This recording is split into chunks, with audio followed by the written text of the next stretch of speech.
हम लोग जो है जिस बिजनेस के अंदर हैं, तो सबसे पहले ये हमको समझना जरूरी है कि हम लोग नेटवर्क मार्केटिंग के बिजनेस में हैं। एक ट्रेडिशनल बिजनेस का माइंडसेट होता है, एक नेटवर्क मार्केटिंग का एक माइंडसेट होता है। और नेटवर्क मार्केटिंग में नेटवर्क मार्केटिंग के बिजनेस बिहेवियर और नेचर को समझना बड़ा जरूरी है। ट्रेडिशनल बिजनेस का एक माइंडसेट होता है, ट्रेडिशनल बिजनेस चलने का एक तरीका अलग होता है, और हमारा नेटवर्क मार्केटिंग का जो बिजनेस इसको चलने का थोड़ा तरीका अलग है। तो हम लोगों को ट्रेडिशनल हिसाब से नेटवर्क मार्केटिंग के बिजनेस को बिल्ड नहीं करना चाहिए। तो जो हम प्रैक्टिकली सीखे इस बिजनेस के द्वारा, तो हम लोगों को लगभग 40-50 साल का एक एक्सपीरियंस 9 स्टेप बिलब्रिट साहब दे के गए हैं, और उसी सिस्टम को अपना के 9 स्टेप को अपना के सैकड़ों डायमंड्स निकले, हजारों डायमंड्स निकले पूरी दुनिया में। तो हम लोग चाहते हैं कि उसको छेड़छाड़ ना करें, बिल्कुल उसी सिस्टम पे हम लोग आगे बढ़े। तो 9 स्टेप का जो पहला 3 पार्ट है, सेल्फ यूज, 10 to 15 कस्टमर्स और एसटीपी, ये बहुत ही इंपॉर्टेंट पार्ट है। और अगला जो 3 पार्ट है हमारा, वो हमारा स्किल और एटीट्यूड डेवलप करता है, एजुकेशन सिस्टम से रिलेटेड है। और फिर बाकी का 3 पार्ट है जो रेस्पॉन्सिबिलिटीज एंड लीडरशिप है, जो कि कैरेक्टर बिल्डिंग करता है। तो हम लोग का जो पहला ये 3 पॉइंट है, ये हम लोग का वॉल्यूम जनरेट करता है और नेटवर्क को बनाता है। अगर हम लोग किसी जॉब में हैं, तो हम लोग वहां 8 घंटा डालते हैं, तो वहां कुछ ना कुछ किसी न किसी ऑफिस में कुछ ना कुछ वॉल्यूम जनरेट करते हैं, कुछ ना कुछ काम करते हैं। किसी प्रोफेशनल को देखें तो वो भी अपना 8 घंटा डाल के कहीं ना कहीं कुछ काम करते हैं। दुनिया के हर फील्ड में 8 घंटा 10 घंटा डाल के हम लोग काम करते हैं। इस बिजनेस में एक्शन लेने के लिए, मेहनत करने के लिए यही 3 पार्ट है, जिसमें से एक पार्ट ज्यादा है, 2 पार्ट बाय डिफॉल्ट हो जाता है। जैसे पहला पार्ट हम लोग का सेल्फ यूज का है। अगर हम एमबीए बिजनेस में आए हैं, तो सबसे पहले हम अपने बिजनेस के ओनर हैं, हम अपने बिजनेस के ब्रांड एम्बेसडर हैं, और हम इस बिजनेस को जहां से स्टार्ट करेंगे वो है हमारा सेल्फ यूज। हम कुछ प्रोडक्ट्स को अपने घर लेके आते हैं सबसे पहले, और वो चाहे आप 3 कस्टमर बना के घर वालों के नंबर पे खरीदें, या फिर आप अपने आईडी पे खरीदें। वैसे अभी 3 कस्टमर्स पे खरीदे तो ज्यादा बेहतर है। तो सेल्फ यूज क्यों जरूरी है? सेल्फ यूज से हमारा प्रोडक्ट्स के ऊपर फेथ बनता है, हमारा कॉन्फिडेंस बिल्ड होता है कि हम जिस प्रोडक्ट्स के बिजनेस को लेके आए हैं, तो वो प्रोडक्ट्स हमारा कैसा है, किस क्वालिटी का है। अगर हम किसी व्यक्ति को बोले हमारे यहाँ एक अमरूद है, बहुत ही मीठा है, और हमने खाया नहीं और सामने वाले को खिला दे और खट्टा निकल गया, तो सामने वाला बोलेगा अरे आप तो बोले थे मीठा था। और सबसे पहले खुद खाना जरूरी है, खुद सेल्फ यूज करना ज्यादा जरूरी है। अब जैसे हमारे घर में शैम्पू आता है, साबुन आता है, डिटर्जेंट आता है, बर्तन धुलने का डिटर्जेंट आता है, पोछा लगने का प्रोडक्ट आता है, हम लोग कुछ सप्लीमेंट्स भी लाते हैं अपने घर के लिए, अपने बच्चों के लिए बहुत सारा सप्लीमेंट्स भी खरीदते हैं हम लोग। तो ढेरों प्रोडक्ट्स हम लोग के घर आता है। पता नहीं एमवे बिजनेस में जैसे लोग आते हैं, लोग बोलते हैं कि ये प्रोडक्ट लेना जरूरी है। अब जैसे लगता है कि नई बात हो गई, जैसे एमवे से पहले उनके घर में प्रोडक्ट आता ही नहीं था। तो एमवे बिजनेस स्टार्ट होने के बाद कौन सा नया चीज स्टार्ट किया भैया? हम लोग जो प्रोडक्ट्स हमारे घर में आते थे उसको धीमे धीमे करके रिप्लेस करना है। और सेल्फ यूज इसलिए भी जरूरी है कि अगर हम सेटिस्फाइड हैं, तो एक सेटिस्फाइड कस्टमर इक्वल टू 100,000 लोग होते हैं, 1000 लोग होते हैं। अगर आप सेटिस्फाइड नहीं है, तो आप किसी को सेटिस्फाइड कर भी नहीं सकते। तो खुद सबसे पहले सेटिस्फाइड होना जरूरी होता है प्रोडक्ट से।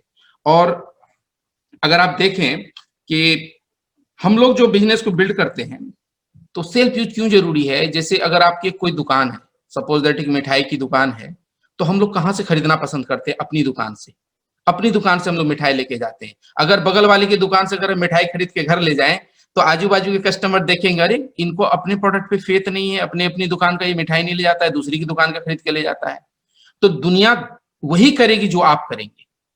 तो हम लोगों ने अपनी दुकान का सामान यूज करना जरूरी है। जब हम इस बिजनेस को स्टार्ट किए, तो हमारी एक खुद की दुकान एक शुरू हो गई। हम खुद एक बिजनेस ओनर हैं।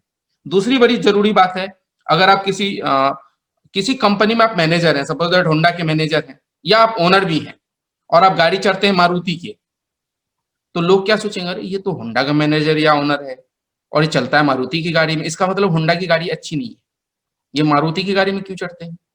तो खुद से खुद के बिजनेस का एक डॉट्स क्रिएट करना होता है अगर हम प्रोडक्ट्स को यूज नहीं करते। सपोज दैट हमारे डाउनलाइंस इस बिजनेस में लोग हमारे घर आएंगे, हमारी टीम है, हमारे लोग हमारे घर आएंगे। अब हमारे घर में अगर किसी अदर ब्रांड का प्रोडक्ट रखा हुआ है, वो वॉशरूम जाना चाहेगा, वॉशरूम में अगर अदर ब्रांड का प्रोडक्ट रखा हुआ है, तो आपका डाउनलाइन आपको देखिएगा कि अरे इनके घर में तो एक्स ब्रांड का प्रोडक्ट आता है, और हमको बोलते हैं एमबे प्रोडक्ट बहुत बढ़िया, बहुत बढ़िया, बहुत बढ़िया, आप यूज करो और लाजवाब प्रोडक्ट है, इनके वॉशरूम में तो कुछ और ही रखा हुआ है। तो ध्यान रखिएगा, कभी कभी ना सरप्राइज ऑडिट भी होता है डाउनलाइंस का अपने घरों में। तो कोशिश करिए कि अपने घरों में जहां जहां हम प्रोडक्ट रिप्लेस कर सकते हैं तो उसको करना चाहिए, ये बहुत जरूरी है। और दूसरी बहुत जरूरी बात कि अगर आप इस बिजनेस में एक्शन लेते हैं, एक्शन करने को क्या है इस बिजनेस में, हम लोग एक्शन किस चीज को लेते हैं, प्लान दिखाने के लिए लेते हैं एक्शन। जब हम लोग प्लान दिखाने के लिए निकलते हैं तो कोई व्यक्ति या तो हमारे बिजनेस में आ जाता है, या तो फिर कोई व्यक्ति बोलता है भैया अभी हमसे नहीं हो पाएगा, हो सकता है वो 1 साल बाद, 2 साल बाद, 5 साल बाद, 10 साल बाद आपसे ज्वाइन करे, अदरवाइज उनके बच्चे ज्वाइन करे। ऐसा भी हो रहा है हम लोगों के साथ, जिसको 10 साल पहले बिजनेस दिखाया था उसके बच्चे अभी बिजनेस को ज्वाइन कर रहे हैं, अब फोन करके बोलता है बड़े प्राउड के साथ, आंटी हमने आपके टीम को ज्वाइन किया, बिजनेस को ज्वाइन किया। तो आप जब बिजनेस को दिखाते हैं तो हो सकता है कुछ लोग कस्टमर भी बने, हो सकता है अभी हम नहीं कर सकते हैं लेकिन हम आपके प्रोडक्ट्स को इस्तेमाल करेंगे। कभी कभी हम लोग प्रोडक्ट्स को इस तरीके से भी प्रमोट करते हैं कि हाँ ठीक है अभी आप प्रोडक्ट्स को ट्राई कीजिए, फिर जाकर के आप बिजनेस को भी देखिएगा। कई बार पर्पस क्या है, वही व्यक्ति जब 3 4 6 महीने प्रोडक्ट्स को रेगुलर यूज करते हैं तो कहीं उनके दिल में आता है कि हाँ हम इस बिजनेस को भी अब करेंगे, तो वापस फिर हम लोग उसको स्पॉन्सर करते हैं। तो फिर हम अपने एक टॉपिक पे आते हैं कि कस्टमर बनाना क्यों जरूरी है। कस्टमर इसलिए भी बनाना जरूरी है, अगर आप यहाँ पे हम चेक करें, अगर यहाँ से अगर हैंड रेज करने बोले कि जितने लोगों का इनकम 1 लाख से ऊपर है तो शायद 5% लोग हाथ खड़ा करेंगे, मे बी 10% हाथ खड़ा करेंगे, लेकिन मैक्सिमम एवरेज लोग 90%, 95% लोग आप देखिएगा उनका इनकम या तो 15,000 है, 20,000 है, 25,000 है, 50,000 है, इसी के आसपास है। अगर हम बोले आप हर महीने 10,000 का प्रोडक्ट खरीदिए और घर ले आइए, ये संभव नहीं है। हर महीने ले आइए, ये भी संभव नहीं है। लेकिन जो अपर क्लास के लोग हैं वो 20,000 का भी ला सकते हैं, 50,000 का भी ला सकते हैं, 3 रूम में अलग अलग रूम में एटमॉस्फेयर भी नहीं लगा सकते हैं। लेकिन जिनकी इनकम ही 25,000 है वो हर महीने 10,000 का प्रोडक्ट खरीद के ला नहीं सकते। इसीलिए बिल गेट्स ने कहा था आपको 10 से 15 कस्टमर बना के रखना है। अगर आपके 10 से 15 कस्टमर्स हैं तो कुछ ना कुछ मांगेंगे लोग, कुछ ना प्रोडक्ट खरीदेंगे लोग। अब जैसे हम लोग करते क्या, किन्हीं के घर में गए, हम लोग पूछते हैं आप अपने बच्चे को कौन सा हेल्थ ड्रिंक देते हैं, तो बोलते हैं डिफरेंट डिफरेंट XYZ हीरो, पेडियाश्योर आता है, बोर्नविटा आता है, कम्प्लान आता है, हॉर्लिक्स आता है, दुनिया भर का प्रोडक्ट हर गार्जियन लेके आते हैं अपने बच्चों के लिए। तो हम लोग बोलते हैं कि अगर आप इसको किड्स ड्रिंक एक बार देके देखिए, अगर उनसे पूछते भी हैं कि क्या आपके बच्चे बीमार पड़ते हैं, हाँ पड़ते हैं, तो अगर आप इसको देके देखिए तो आपके बच्चे में क्या रिजल्ट आता है, 1 महीना मेरी बात मान के देखिए। तो जब प्रोडक्ट्स को लेते हैं तो 95% गार्जियन जिसके घर में एक बार किड्स ड्रिंक चला गया वो दोबारा रिपीट ऑर्डर करते हैं और उनके बच्चे तबाह कर देते हैं कि वही चाहिए दोबारा, दूसरा कुछ नहीं चाहिए। तो लोगों से पूछना पड़ता है, लोगों से डिस्कस करना पड़ता है, आप ब्यूटी के लिए कौन सा प्रोडक्ट यूज करते हैं, आप अपने इम्यूनिटी के लिए कौन सा प्रोडक्ट यूज कर रहे हैं। अच्छा, पहली बार में अगर हम व्यक्ति को प्रोडक्ट्स पे लेके आ जाएं, ये भी गलत है। कई बार लोगों के घर जाते हैं तो रिलेशन बिल्ड करना पड़ता है, बगैर किसी अकारण हम लोग 4 बार जाते हैं, एक बार कारण से जाते हैं। तो धीमे धीमे जब रिलेशन बिल्ड हो जाता है, लोगों को लगता है ये बड़ा अच्छा आदमी, बड़ा ट्रस्टेड आदमी, इनसे दोस्ती करनी चाहिए, इनसे सटना चाहिए, फिर जाके लोग प्रोडक्ट्स पे आते हैं। हाँ, धीमे धीमे लोग कस्टमर्स बनते हैं। अगर डायरेक्टली हम कस्टमर बनाने के लिए, चूंकि हम लोग तो ट्रेडिशनल बिजनेस में ही नहीं, डोर टू डोर सेल करने जा रहे हैं, लोगों से एक अच्छा रिलेशन बनाते हैं, तो लोग खुद ही, अगर आपके 40-50 लोग जान गए कि आप एमबे बिजनेस में हैं, तो सच मानिए आपको 100 पॉइंट्स का ऑर्डर खुद ब खुद आता रहेगा कस्टमर से। कई बार लोग बोलते ही नहीं कि हम एमबे में, जाते हैं चुपचाप डायलॉग मार करके 1 घंटा बैठ के चले आते हैं, जाते हैं लोगों के घर बैठते हैं लेकिन बिजनेस के बारे में चर्चा नहीं करते, प्रोडक्ट्स के बारे में चर्चा नहीं करते, चले आते। तो कई हम लोगों को ना चर्चा करना भी बड़ा जरूरी है। ऐसे भी बोला जाता है अगर आपका ये शटर खुला हुआ है तो आपका बिजनेस ऑन एमबे का, ये शटर बंद है तो बिजनेस बंद है। इसलिए हम लोगों ने शटर ऑन रखना बड़ा जरूरी है, लोगों से चर्चा करते रहना बड़ा जरूरी है। और सिंपल सा चीज है कि आप लोगों से, आज के डेट में कस्टमर अगर बिल्ड करना है तो लोगों से एक चीज जरूर छोड़िए, आप इम्यूनिटी के लिए क्या खरीदते हैं, ये पूछना बहुत जरूरी है लोगों से। लोग बोलेंगे हम ये खाते हैं, हम वो खाते हैं, हम दिस खाते हैं, हम दैट खाते हैं, तो हम लोगों को ये पूछना जरूरी है। तो अपने प्रोडक्ट्स को धीमे धीमे हम वहां पे प्लेस करते हैं। इस तरीके से बहुत सारे लोग कस्टमर हमारे बनते हैं। अब कुछ लोग बोलेंगे नहीं कस्टमर बनाना जरूरी नहीं है, अगर तो सच बताएं, मेरी जो दिल की आवाज है, एमबे बिजनेस अगर आप चाहते हैं कि जनरेशन टू जनरेशन जाए या हमारा बिजनेस सस्टेनेबल रहे। भैया ये मेरा प्रैक्टिकल एक्सपीरियंस है। हमारी जो टीम है, हमारा जो लोकेलिटी है, हम मेट्रो सिटी में नहीं रहते। हमारे ग्रुप में 1 लाख से ऊपर इनकम करने वाले लोग नहीं है। हो सकता हो प्रियंवत सिंह की टीम में हो, हमारे टीम में तो नहीं। तो हमारे लोग सर्वाइव किस पे करेंगे, कैसे करेंगे वो बिजनेस? इसीलिए भी कस्टमर्स बनाना जरूरी है हर महीने, ताकि ऑर्डर आ सके। अभी टीम न्यूट्रलाइट चालू हुआ सर, अभी उस पर डिस्कस करेंगे। आपको क्या लगता है हर महीने न्यूट्रलाइट खा लेंगे हम लोग 100 पीवी का? कुछ तो अच्छा, हम लोग किसी व्यक्ति को मिल्क थिसल दिए, उसका लीवर अच्छा हो गया, व्यक्ति एक्साइटेड होकर प्रमोट करता है और वो यूज करता है हमारे प्रोडक्ट को, दोबारा से डिमांड करता है। किसी व्यक्ति को अगर हम बच्चों को किड्स ड्रिंक दिए तो दोबारा से डिमांड करता है। कोई व्यक्ति है जिसको गैस काफी क्रिएट हो रहा था, उनको हम लोग फाइबर दिए तो दोबारा से डिमांड करता है। कोई व्यक्ति डायबिटिक है, उनको हम लोग नेचुरल बी फाइबर, मधुनाशनी ये सब प्रोडक्ट्स देते हैं, दोबारा से डिमांड करता है। तो हम लोग 10 से 15 रेगुलर कस्टमर बिल्ड करना जरूरी है। हाँ, एक चीज हम बोलेंगे, कस्टमर किसी का नहीं होता है, इसीलिए हर महीने 2 से 3 नया कस्टमर डेवलप भी करना जरूरी है। अगर हम सोचेंगे सारे पुराने वाले लोग ही हमको ऑर्डर करते रहेंगे, ये गलतफहमी है। जरूर से जरूर 2 से 3 कस्टमर बिल्ड करना चाहिए। अब फाइनली हम बोलना चाहेंगे कि अगर हम लोग एसटीपी की बात करें, हमारे इस बिजनेस में एक्शन लेने के लिए क्या है एसटीपी? आप लोगों से पूछिए कि एक्टिव इनकम के लिए तो आप 8 घंटा डाल रहे हैं, पैसिव इनकम के लिए कितना घंटा डालते हैं? और ये जो नेटवर्क बिल्ड होगा वो हमको पैसिव इनकम देगा। अब पैसिव इनकम तभी देगा जितना बड़ा हमारा नेटवर्क होगा, उतना बड़ा हमारा नेटवर्थ होगा। इसीलिए हम लोगों को नेटवर्क का साइज बढ़ाते रहना जरूरी है। अगर कोई व्यक्ति 50 लोगों से सिल्वर जाता है तो कोई जरूरी नहीं कि अगले महीने भी वो सिल्वर जाए। लेकिन कोई व्यक्ति अगर 200 लोगों से सिल्वर जाता है तो चांसेज है कि हर महीने वो अपना 10,000 का वॉल्यूम क्रिएट कर सकेगा, रिपीट ऑर्डर हो सकेगा। तो क्या लगता है कि ये 25-50 लोगों से हो जाएगा? इसलिए नेटवर्क का बनाना बहुत जरूरी है। अब नेटवर्क बनेगा कैसे? हमारे माथे पे लिखा हुआ नहीं हम एमबे करते हैं, सामने वाले के माथे पे लिखा नहीं हम एमबे करना चाहते हैं।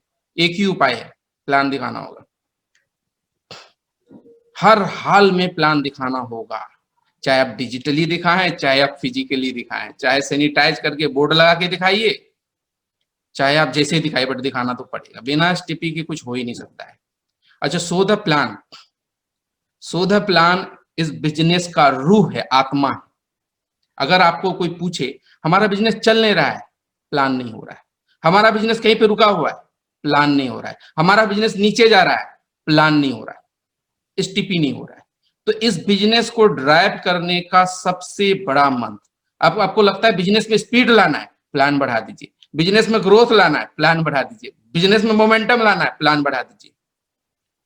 और इस बिजनेस में सबसे ज्यादा मुझे लगता है जो ट्रेनिंग देनी चाहिए टीम में, वो सबसे पहले तो खुद एक प्रेजेंटर बनना जरूरी, खुद से प्लान दिखाना। हमको मेरे अपलायन संतोष जी प्लान दिखाए दिन के 11:45 में अपने डिस्ट्रिक्ट इलेक्शन नजारत में, और हमको 2 इंट्रो पैक पकड़ा दिए। ये प्लान है, प्लान के बाद उस टाइम इंट्रो पैक मिलता था। सेम टाइम वहां से हम निकले और जिस लॉज में रह के हम पढ़ते थे, उसी लॉज के 2 लड़का को जाके 1 घंटे के बाद प्लान दिखा दिया। क्यों? वो जो लिखा हुआ प्लान था उसी को रिपीट कर दिए से। डे 1 से हम प्लान दिखाना शुरू किए। 1 सप्ते के अंदर में हम रेगुलर पेस में आते थे, पेस मीटिंग 13 किलोमीटर गांव से एक साइकिल लेकर के हम कटिहार आते थे पेस मीटिंग अटेंड करने के लिए। अभी तो डिजिटली बैठने में लोगों को थोड़ा दर्द होता है, तो उस टाइम हम 13 किलोमीटर से आते थे पेस अटेंड करने के लिए। और 1 महीने के अंदर मेरे अपलाइन बोर्ड पे प्लान दिखवाना शुरू कर दिए। और वो दिसंबर का महीना था, थर थर थर पसीना चल रहा है मेरा, और किसी तरह प्लान दिखा दिया। जिस दिन इस बिजनेस में प्लान का चार्ज आप अपने हाथ में ले लिए, उस दिन से आपके बिजनेस की शुरुआत हुई, अदरवाइज आपका बिजनेस शुरू नहीं हुआ है। इस टीपी आप अपने हाथ में ले लीजिए। अब कोई व्यक्ति ये प्लान देखने को तैयार है, अच्छा ठीक है, एक अपलायन से हम टाइम लेंगे, तब तक अपलायन भी गया और प्रोस्पेक्ट भी गया। एक हमारे टीम में प्लैटिनम है महफूज, अजहर, उसको वो महफूज क्या है ना कि वो प्लान सॉरी अपना एक कॉलेज के अंदर फॉर्म भरने के लिए आया हुआ था। अजहर उसको अप्रोच किया, तो अप्रोच किया कौन सा बिजनेस है, वो अजहर के हाथ में एक छोटा सा चिरकुट था, वहीं पे खड़े खड़े प्लान दिखा दिया। अब प्लान दिखाने के बाद वो चला गया अपने घर। फिर वापस वो लड़का ढूंढते ढूंढते ढूंढते ढूंढते 4400 रुपया लेकर के कटिहार स्टेशन में आकर के 4 घंटा तक इंतजार कर रहा है, कहाँ मिलेगा उल्फत। जिस व्यक्ति को ये बिजनेस करना है ना, वो आएगा चल के। अब पता वो 44 रुपया लेके कैसे आया था? उसके पास पैसा नहीं था, वो अपनी माँ का गहना जो है ना कहीं पे रखा गिरवी, और वहां से 44 रुपया लेकर के कटिहार आया हुआ ज्वाइन करने। आज वो प्लेटिनम है, बैंकॉक भी घूम के आया। हम ये नहीं बता रहे हैं, जिस व्यक्ति को बिजनेस करना है, हमारा काम है प्लान दिखा देना, उनकी किस्मत पे वो क्या करना, उनका डिसीजन उनको क्या करना। तो प्लान दिखाते रहना बड़ा जरूरी है। एक एवरेज, एक लॉ ऑफ एवरेज हमेशा ध्यान रखना है कि हम 10 लोगों को प्लान दिखाएंगे तो हो सकता है 2, 3, 1, 4 तक लोग ज्वाइन करेंगे। अब सबके सब लोग मना भी नहीं करेंगे और सबके सब लोग ज्वाइन भी नहीं करेंगे। अब कौन ज्वाइन करेगा हमको नहीं पता, लेकिन एक चीज हमको पता है कि अगर वो हम लोग जो कार्ड खेलते हैं ताश, उसमें 52 अगर पत्ता है उसमें 4 एक्का है, लेकिन वो जब हम उस कार्ड को फेंकेंगे ना तो पहला वाला एक्का निकलेगा कि 10वां वाला निकलेगा कि 20वां वाला निकलेगा हमको नहीं पता, लेकिन इतना पता है कि 4 उसमें एक्का है। तो आपके लिस्ट में 10वां व्यक्ति ज्वाइन करेगा कि 21वां भी ज्वाइन करेगा कि 45वां ज्वाइन करेगा हमको नहीं पता, लेकिन कभी कभी क्या 21वां आदमी ज्वाइन करता, हम 20 प्लान में ही जाके रुक गए। तो हम लोगों को कंटिन्यूअसली प्लान दिखाते रहना है और एक फेथ रखना है कि ऊपर वाले ने उतना बंदर नहीं बनाया जितना केला बनाया है। आपके हिस्से का भी 6 प्लेटिनम इस दुनिया में है जो आपको डायमंड ले जाएगा। आप प्लान दिखाते रहिए, वो 6 प्लेटिनम आपसे आके टकराएंगे और आपको डायमंड लेके जाएंगे। Thank you very much. Over to diamond.